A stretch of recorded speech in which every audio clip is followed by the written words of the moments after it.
Alrighty, I am ready to tell y'all just a perfect time to tell y'all about what we got going on this weekend in the NFL.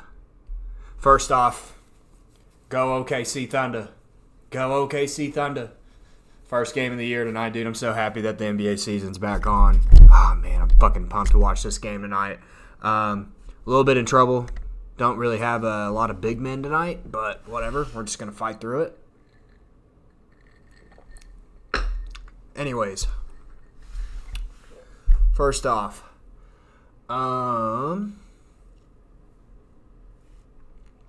We are going to go through the Week 8 projections. Week 7 recap I haven't really went through, but kind of slim on time. So I'm just going to go through the Week 7 or Week 8 projections this week. I do want to say we can do like a little skim through real quick. Obviously, the biggest upset of the week was Easton getting the dub against Burt once again. Burt takes another loss on the loss column. 0.2 point win for him, so big time win for Easton. Big time win for Carson. Carson now has the best record in the SGS league right now. It's 6-1. His team's looking great right now. Connor gets the dub. He's 4-3 now. Seth goes to 2-5.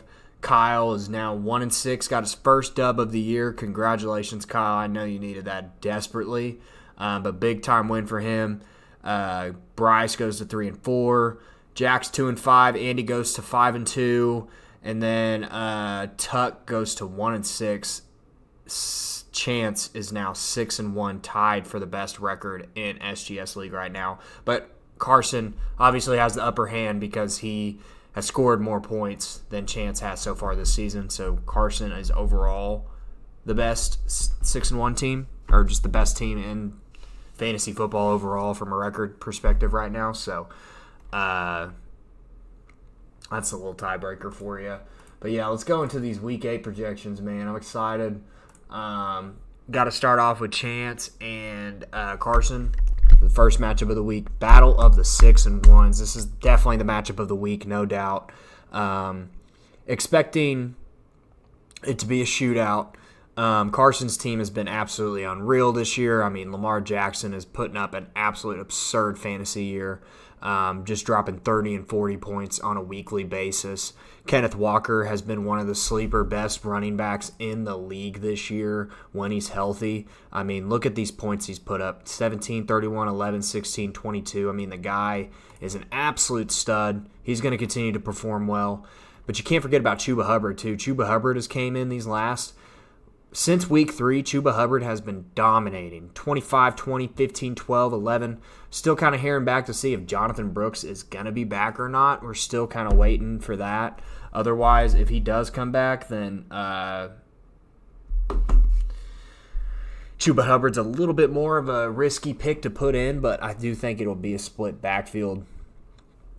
Tyreek Hill, got to be excited about him just because of the aspect that Tua is coming back, and so you're expecting Tyreek Hill to start being Tyreek Hill once again with that. Amari Cooper is on a way better team on the Bills. Jake Ferguson's been a solid tight end this year, and then you got Deebo Samuel. He's got some ammonia shit going on right now. We'll see how long he's out for. Pneumonia, something like that. I don't even know, but it's not. Yeah, I mean it's not good from what I heard. He's got some fluid in his lungs and shit. Chance's team, I mean, Brock Purdy, bit up and down this year. Breece Hall is starting to come in, and he's starting to play very well. As you can see, these last 2 weeks that he's had, 19 and 23. So he is starting to become the solidified top 5 running back this year. David Montgomery's had a great year so far. Zay Flowers, up and down for sure. He had 2 solid weeks, and then Week 7 he kind of had a down week.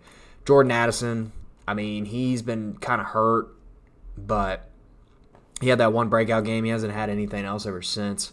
Rico Dowdle in the flex. I do like him as a flex spot this week. I think he's got a good matchup going up against the San Francisco. They are allowing, surprisingly, a decent amount of rushing yards this year. But yeah, Overall, this is going to be a great matchup, guys. I want to lean towards Carson in this, but I don't want to doubt Chance either because Chance did come in and prove that he is one of the best teams in this league when it comes. I mean, he beat Burt, and I know he hasn't put up a lot of points this year, but this is going to be a hard matchup for him. So let's see if he could beat Carson too. I mean, shit. That's two of the top teams in the league he's beat. So next up, we got Jack and Connor. Connor coming off a dub. So far this year, his players have been pretty solid. Jared Goff's been a pretty solid QB to start. Saquon Barkley's been one of the top running backs in fantasy. ETN's been a big disappointment this year. Stephon Diggs, he's been playing pretty good. A little bit of a dud last week, but not terrible. Darnell Mooney, surprisingly been pretty good this year. He had that one breakout game. He hasn't really done anything since that. He's only had 5 and 7 the last 2 weeks, but definitely has that big play potential, and they're going up against Tampa Bay secondary this week too, which, if you do remember, last time they played Tampa Bay, Kirk Cousins threw for 500 yards. So, Brock Bowers has been the top tight end in fantasy this year other than George Kittle, so he's been playing really well. Chris Olave's had a down year. Lazard's had a very surprise year so far. You look at Jack's team, Baker Mayfield obviously has been one of the top QBs this year. I mean, he's been playing very well.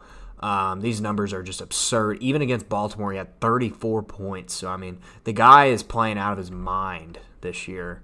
Alvin Kamara, definitely one of the top running backs this year. He has been a little up and down these last couple weeks, but he did start off the year strong. Going ahead and throwing in Ray Davis this week. Do kind of see the intriguement to start him. I mean, he did have 11 last week. He did get that touchdown. A little bit of an interesting start to say the least, but I mean, you got to do what you got to do, right? Tank Dell, Jalen McMillan are the other guys he's got in his lineup. Jalen McMillan obviously looking like he's probably going to be the top guy in Tampa Bay going forward. Tank Dell, he's looking like a pretty solid running back or wide receiver for the next couple weeks while Nico Collins is still out. Really don't want to count this game at all for him. I mean, he just did not show up. That was very interesting to see. But George Kittle, he's got the top tight end in fantasy this year. So Mike Evans out. I mean, the injuries have been really plaguing Jack this year. Give me Connor this week on this matchup. Next up, we got Seth and Easton. So Seth, we'll go to his squad. Joe Burrow, he's been playing really good so far to start this year. He's starting to come into his own these last few weeks. I mean, 18, not like the worst, but not great. But Joe Burrow's been playing good. Jonathan Taylor is healthy. He's ready to go. Brian Robinson's healthy. He's ready to go. T. Higgins has been playing pretty decent this year. He's going to go ahead and start my guy Romeo Doubs this week. And then he's also going to put one of my old guys, Tony Pollard, in too. I'm going to miss those guys. Travis Kelce, been a little up and down this year. We'll kind of see what happens with him as the year progresses. Easton's team. Easton obviously has had a lot of injuries as well. Nico Collins on IR, DK Metcalf getting hurt, Rashee Rice out for the year. So a lot of his top wide receivers, unfortunately, they've been taking a toll. Sterling Shepard is a guy that he's starting this week. Well, a little bit of a there's got to be someone Baker's got to pass to, you know. So Lab McConkey's another guy that he went ahead and got out of a trade. Arguably, probably the Chargers' top receiver for sure. He's still kind of getting into the game. He's still obviously trying to get comfortable with Herbert. So I mean, I do think that he will eventually start playing better in the future. But for right now, he's still trying to learn the game. Bijan been all right, kind of up and down to start the year, but he's really starting to come together now. In the last 2 weeks, he's dropped 21 and 24. So Bijan is starting to put up some numbers now. Then Jalen Hurts, I mean, you could say he's been disappointing this year. The last 2 games, though, he's been playing very well. So overall in this matchup, it's going to be pretty close. I do think that Seth is getting Seth's looking like he has the better team this week overall. So I do think that Seth will get the dub this week. Next up, we got Jason and Andy looking at their teams overall. So far, CJ Stroud, he's been a little up and down this year. He did have that 22-point performance, 22, 30, but he had 7 this last week. So he's been a little up and down to start this year. Josh Jacobs has been the same. He's been a little up and down this year, but he is starting to hit double digits in every game now for the past 3 weeks, so that's good to see from him. Jordan Mason, obviously been a really good running back this year. He has had 3 down weeks, though. So a little bit concerning. Obviously, a little bit concerning as well as Christian McCaffrey is getting closer and closer to coming back, too. So, obviously, once Christian McCaffrey comes back, Jordan Mason is a guy you can't even really look forward to starting anymore. So, CeeDee Lamb has been very up and down this year. Going as high as he was in drafts. Dallas has just been kind of a shit show this year, and CD's just been kind of seeing the effects of it, even with CeeDee Lamb's fantasy play. Yeah, it's very interesting to see. He has been having somewhat of a down year so far this year. Jalen Waddle, very excited about starting him for the next few weeks. Got to be, just because of the aspect that Tua is coming back. Same with Tyreek Hill. Both of these guys are arguably top 20 receivers whenever Tua is healthy. So you got to throw him in the lineup 100%. Trey McBride's been one of the top tight ends this year, top 5 so far. He's been a little bit up and down, but you'll take what you get from him as a tight end, you know. So, deep bench too, I have to say. I mean, I love his bench. He's got decent bench pickups too with Nick Chubb, Bucky Irving. I mean, I love the bench spots that he has in there. And then you go to Jace's team. By the way, GG's Jace, great win for you last week. I know you needed it for the moral support after all the shit talk from Kyle and Carson about your team not being strong enough. But happy that you got a dub last week, man. GG's to you, brother. Josh Allen obviously is Josh Allen. He's been playing very well this year. J.K. Dobbins has been a big surprise this year. He has played very well. He's had 3 really good games and 3 games not the best. So he's been a little up and down so far. Ever since Kareem Hunt started taking the starting job with the Chiefs, he's been playing very well. 18, 21. I mean, Kareem Hunt's been playing very well for the Chiefs. Garrett Wilson's finally starting to come around. 22, 20, and 10 the last 3 games, so he's been playing very good lately. Marvin Harrison has been up and down. It's starting to get a little concerning with Marvin Harrison. And I hate to say that because I think he's obviously one of the most talented receivers to come out of college in the last decade. But from what it's looking like right now, he's definitely having a lot of bad weeks. This is 3 straight dud weeks now. And you don't like to see that with a receiver that you took as high as you did. So that's very unfortunate. Hopefully he can step up his play. And I don't want to necessarily say it's his fault. I mean, the Cardinals aren't the best team either, but I do want to say at the same time that he should be playing better. I don't think he has any excuses. So, Dalton Kincaid has been a little up and down this year. He was expected to be one of these great tight ends this year, but he's been a little bit down so far this year. Javonte Williams, he had a strong week last week.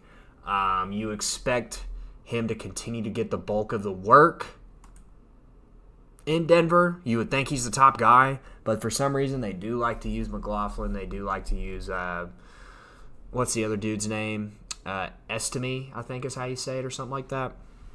So, but yeah, overall, Jace got Deontay Johnson as well. Did get him from a trade recently. You got Cedric Tillman. You got Trey Palmer. So I am going to actually ride with Jace's team this week. I think Jace's team overall looks very strong. I like his matchups this week. So I'm gonna ride with Jace this week. I think it's going to be a good week for Jace. Next up, we got Bryce and Tuck. Looking at this matchup,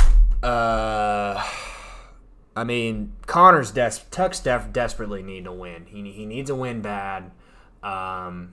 Bryce has been a little down these last couple weeks, but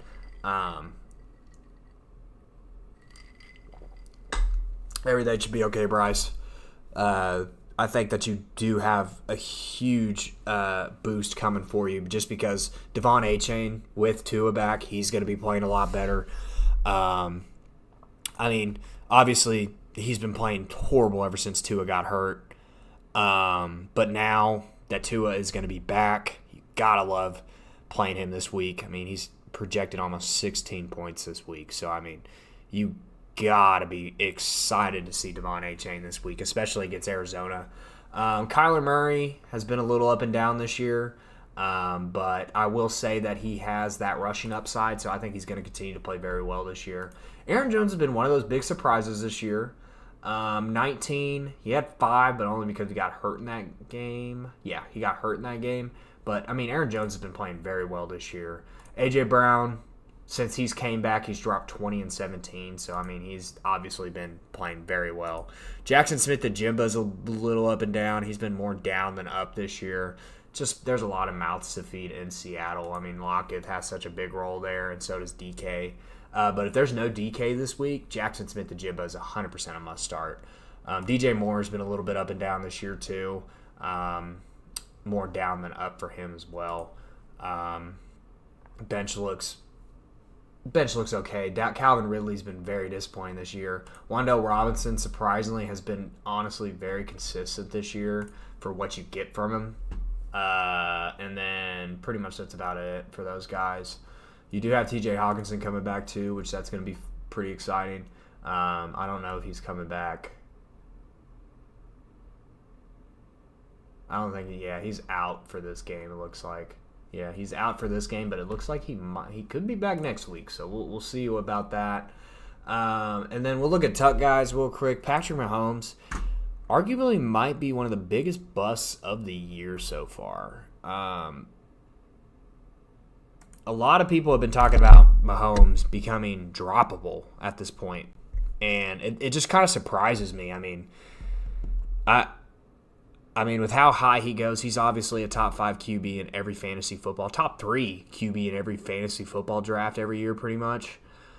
It's pretty wild to see how much of a down year he's had just because of the receivers that he's been throwing to, which that was the same problem he had last year.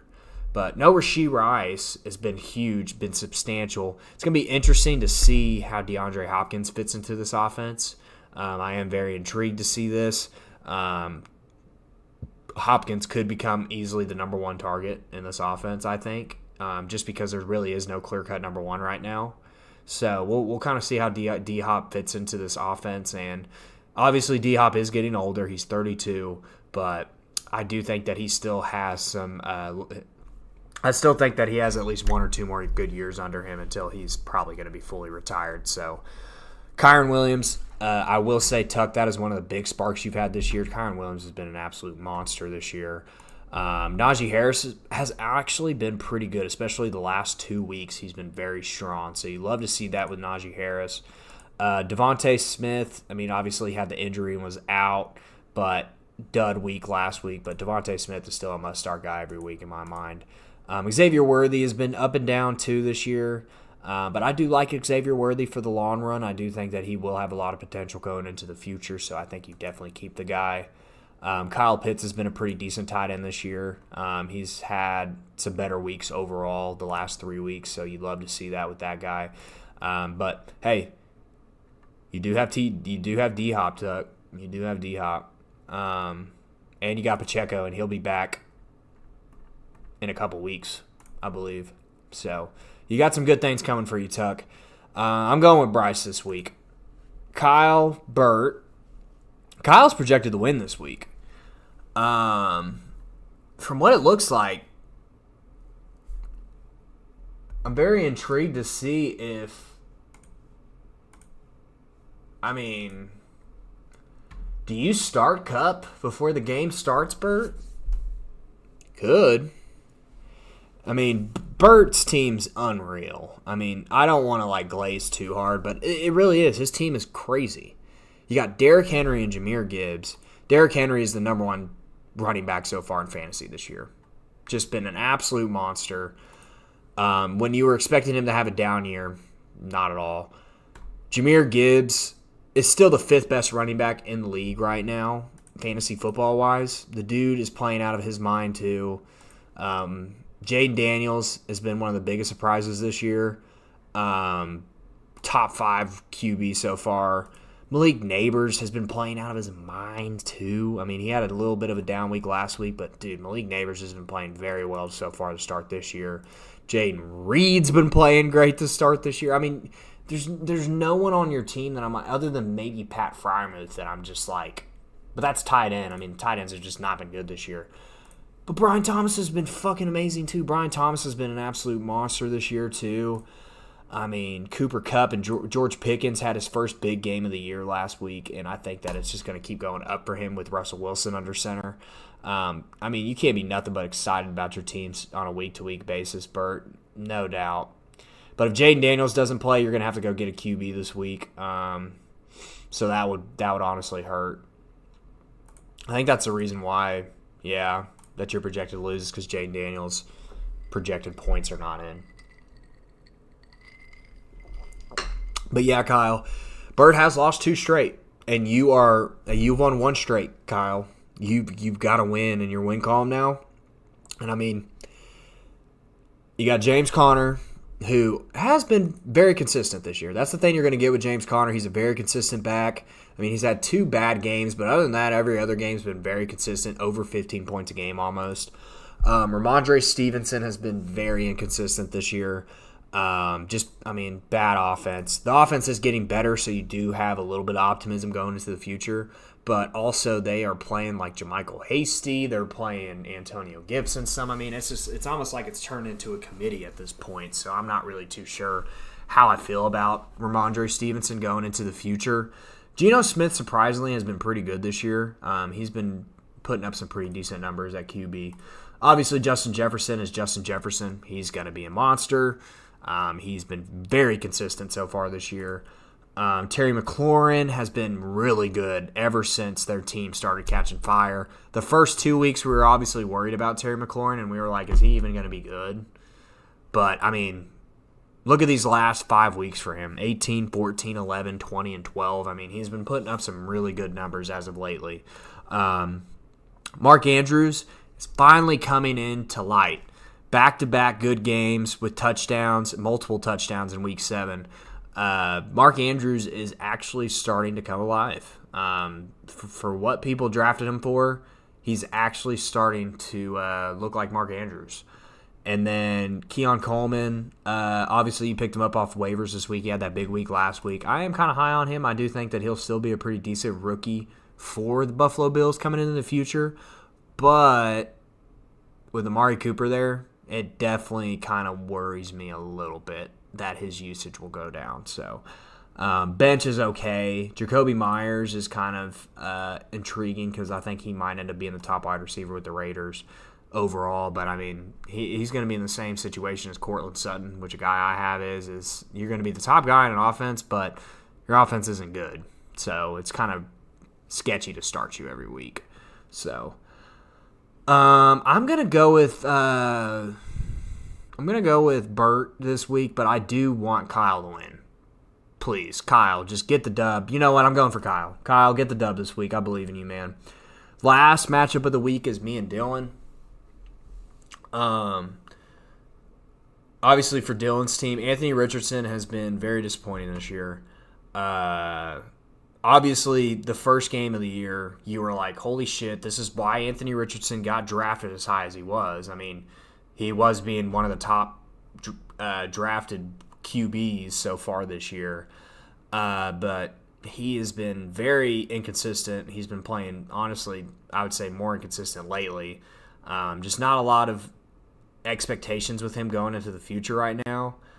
I just don't think he's going to be an elite option at this point. Just a little skeptical on Anthony Richardson right now. Joe Mixon's been great. Joe Mixon, I mean, he's obviously been out the last 3 weeks, but ever since he came back, dude, he's dropped 26 and 25 against Green Bay, too, which Green Bay has a pretty good defense. New England has a pretty good defense, too, against the rush. And my God, I mean, just absolutely murdering both teams. Joe Mixon's been playing very well this year. Chase Brown is starting to get more usage, so you got to be excited about seeing that with Chase Brown. Amon-Ra St. Brown has been playing a lot better as of lately. Just had that big 21-point outing. I do expect him to continue to boost his production up. You are also, obviously, you got to be very excited about Devontae Adams too, being on the Jets now. Going to be one of Aaron Rodgers' favorite targets. Evan Ingram had that really big week when he came back, but I think Evan Ingram overall is going to continue to play pretty well on a week-to-week basis. I do think that he is one of the top tight ends in the football. He has obviously top 10 potential, so I could see it with him. And then Juwan Jennings has a lot of potential coming into this game.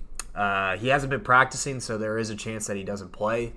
But you are kind of excited about Juwan Jennings for the future with no Brandon Ayuk anymore because of knee injury, out for the year.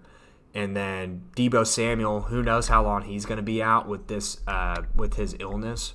So Juwan Jennings he's not going to be the top target. I think the top target's still going to be George Kittle. But Juwan Jennings is going to be the top wide receiver, I think, in this offense. And he already proven he's the top wide receiver. He has a game like this. So we'll see what happens. And I do like his bench, too. I mean, he's got a lot of great handcuff backs. Zach Moss, Tajee Spears, Braylon Allen, all great handcuff backs. Josh Downs, hopefully if Joe Flacco ever becomes under center again, Josh Downs becomes an instant start in my mind. And then Cole Kmet's been a very solid tight end this year. So, and then looking at my team, my newly revamped team now, I've been very happy about how Jordan Love's been playing ever since he came back from injury. I mean, it hasn't been his fault that we've lost some weeks. He's been playing very well. James Cook has been a little up and down lately, so that's been kind of unfortunate. I'm excited to see how DeAndre Swift plays this week. The last 3 weeks he's been playing really well. Jamar Chase, obviously number one receiver in football right now, has had 2 massive games. I do expect Jamar Chase to have, once again, another great game this week. Also, very excited about Drake London this week against Tampa Bay, too. He put up 27 against Tampa Bay last time, so I'm hoping that he does the same thing again. And then Tucker Kraft, he's been a very, very good tight end this year. I have to ride with him going into the future right now because Sam Laporta has been so disappointing this year. And then right now I'm stuck in a pickle. Puka Nacua might play this game. I really want to play him. I really do. I'm excited to have him on my team now. The thing is like, is he going to be on a limited snap count? Is he going to be like a decoy? I mean, what are they going to use him for out there? This is what I'm very interested to see with Puka, what's going to happen with him. I have Cortland Sutton, Ricky Pearsall, Michael Wilson, and Christian Watson on my bench that I could flex if I wanted to. I just don't really know out of these guys if any of these guys I really want to flex personally. If Puka Nacua is like good to go like fully, I mean obviously I want to play Puka over any of these guys. But at the same time, if Puka's limited, I don't really know what to expect from him. So yeah, it's kind of it's tough for me to decide this flex spot. And I mean, this game starts in an hour, so I mean, I'm gonna have to figure fucking something out eventually. So, but yep, that is the matchups this week. Good luck to you, Dylan, this week. Hopefully, you get the dub, man. We'll see, buddy. We'll see. But yeah, it's gonna be a great week of fantasy football, guys. I am gonna go ahead and hop off here. Thank y'all for tuning in.